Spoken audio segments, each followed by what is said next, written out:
What is the best project structure for a Python application?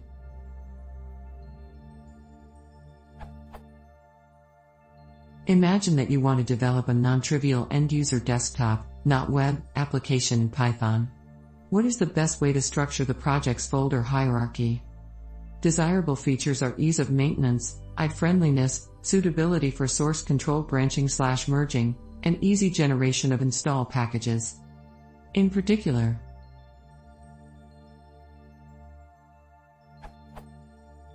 where do you put the source? Where do you put application startup scripts? Where do you put the IDE project cruft? Where do you put the unit/acceptance tests? Where do you put non-Python data such as config files? Where do you put non-Python sources such as C++ for pyd/so binary extension modules?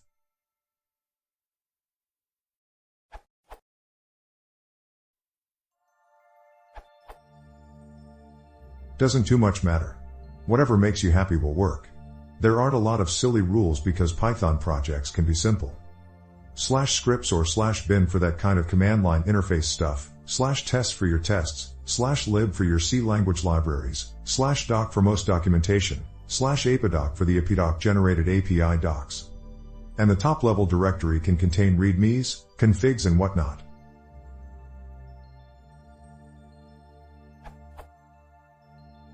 The hard choice is whether or not to use a /src tree.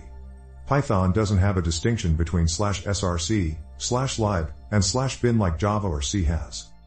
Since a top-level /src directory is seen by some as meaningless, your top-level directory can be the top-level architecture of your application. /foo, /bar, /baz. I recommend putting all of this under the name of my product directory. So, if you're writing an application named cux, the directory that contains all this stuff is named /cux.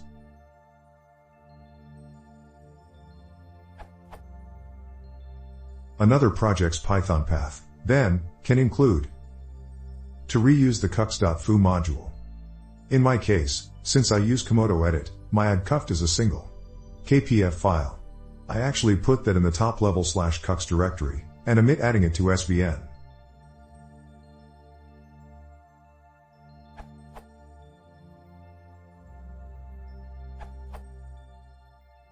According to Jean-Paul Calderon's file system structure of a Python project.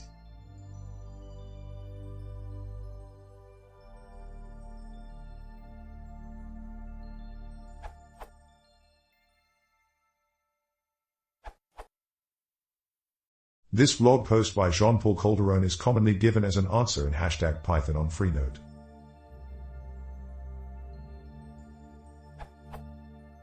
File system structure of a Python project. 2. Name the directory something related to your project. For example, if your project is named Twisted, name the top-level directory for its source files Twisted. When you do releases, you should include a version number suffix, Twisted 2.5. Create a directory twisted/bin and put your executables there, if you have any.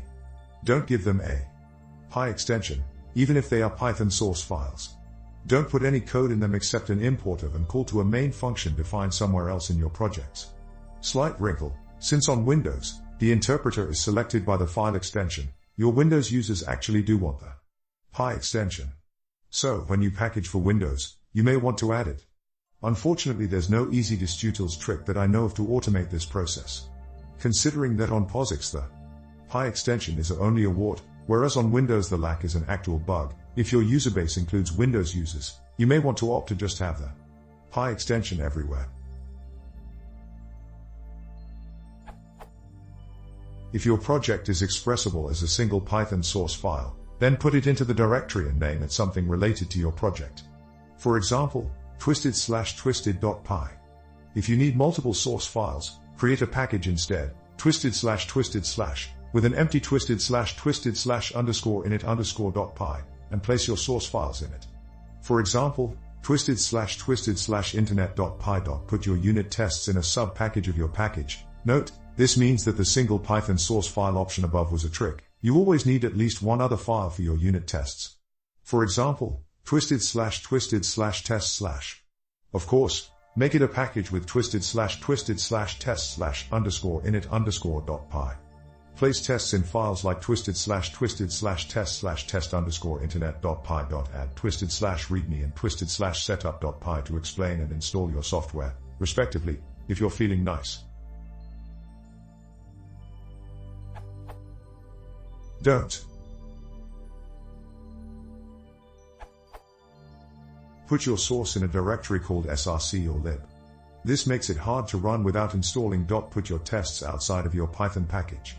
This makes it hard to run the tests against an installed version. Create a package that only has a _init_.py, and then put all your code into _init_.py. Just make a module instead of a package. It's simpler. Try to come up with magical hacks to make Python able to import your module or package without having the user add the directory containing it to their import path, either via Python path or some other mechanism. You will not correctly handle all cases and users will get angry at you when your software doesn't work in their environment.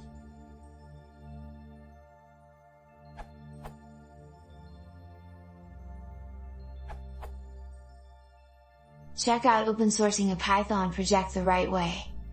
Let me excerpt the project layout part of that excellent article.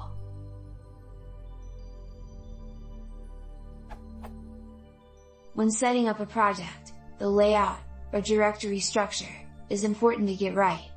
A sensible layout means that potential contributors don't have to spend forever hunting for a piece of code.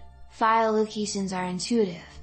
Since we're dealing with an existing project, it means you'll probably need to move some stuff around. Let's start at the top.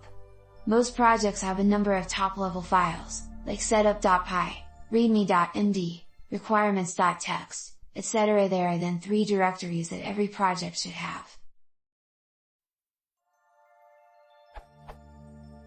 A docs directory containing project documentation, a directory named with the project's name which stores the actual Python package, a test directory, and one of 2 places under the package directory containing test code and resources as a standalone top-level directory. To get a better sense of how your files should be organized, here's a simplified snapshot of the layout for one of my projects, Sandman.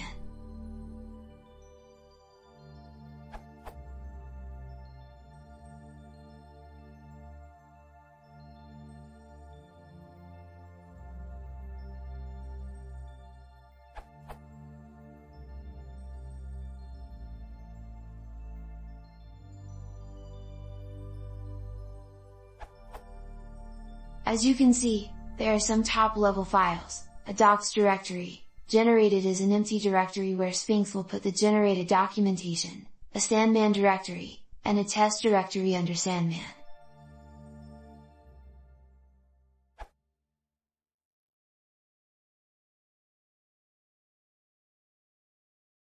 If you want to see more, please consider subscribing.